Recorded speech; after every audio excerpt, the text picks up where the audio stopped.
So thanks so much, Chris, for your time today. My pleasure.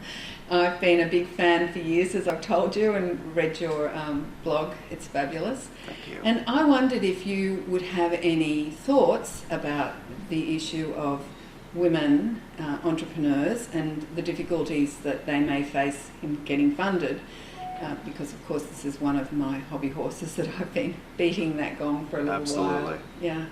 Well, I mean, I think that the thing that I always try to tell people is that as a woman entrepreneur, you are at a certain disadvantage, not because there's something wrong with being a woman entrepreneur, but because there is a natural affinity, right? Investors tend to invest in certain ways. They tend to follow patterns. Investors famously like to talk about pattern matching, and the historical pattern is that they invest in young Caucasian or Southeast Asian men, and they invest in people who graduated from the Stanford Computer Science Department, and they just think to themselves, well, that things seem to naturally work out that way.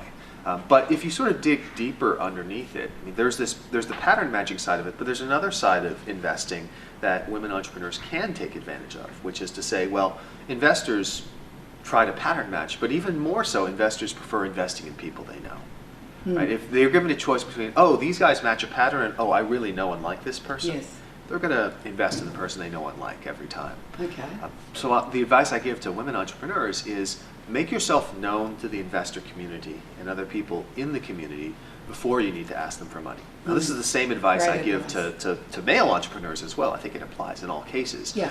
But I think it's sometimes more difficult for women entrepreneurs because in America, at least, I think a lot of women are socialized to be more passive, to not sort of dive into the scrum after someone's finished speaking and hand out business cards and do all those things. Yes. I'm not necessarily an advocate of that kind of networking. What I am advocating is saying, if there's somebody that's interesting, reach out to them. Build these relationships first.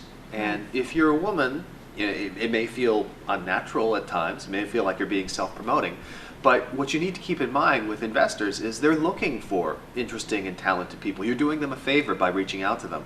If they tell you, you've reached out to me 12 times, please stop, then that probably is an indication you've gone too far.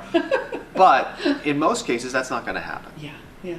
And many investors have spoken to me about that sort of difference in technique, let's put it that way, with women and men, that sometimes they're more used to seeing young men with a lot of bravado and boldness and who promise the world, possibly don't deliver it, and women who are much more careful, possibly wanting to deliver everything that they promise. Exactly. And there have in fact been studies that show that companies that are run by women tend to deliver better returns than companies that are run by men.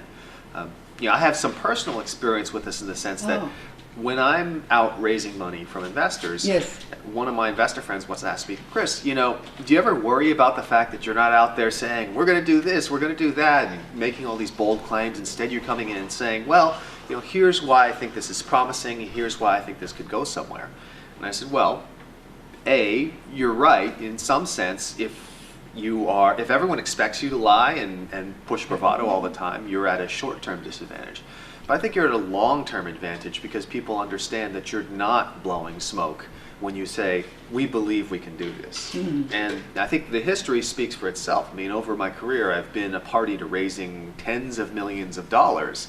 And I think that part of it is because people know that if I call them up and say, hey, you should put money into this, I'm not doing it lightly. You've got integrity. Right. Yeah. And definitely that sounds like, if we're generalising, that investors see more of that in women. And again, it's a generalisation. Absolutely. It absolutely is the case. There's a woman that I'm working with, a female entrepreneur, who, it's interesting because there are young, brash male entrepreneurs who call me up all the time, and they don't listen. And I never worry about their confidence. I worry far more about their overconfidence and hubris. Yes. And this female entrepreneur I'm working with is an old friend. She's, I don't know, I'm not sure. Really, where do we stand on this? And I said, it's going to be all right. You're very talented. You have been very successful in the past. You're going to be successful in this venture. But it's something that I'd almost never expect from one of these brash young 20-year-olds. Thank you so much. This has been really entertaining and informative. My pleasure.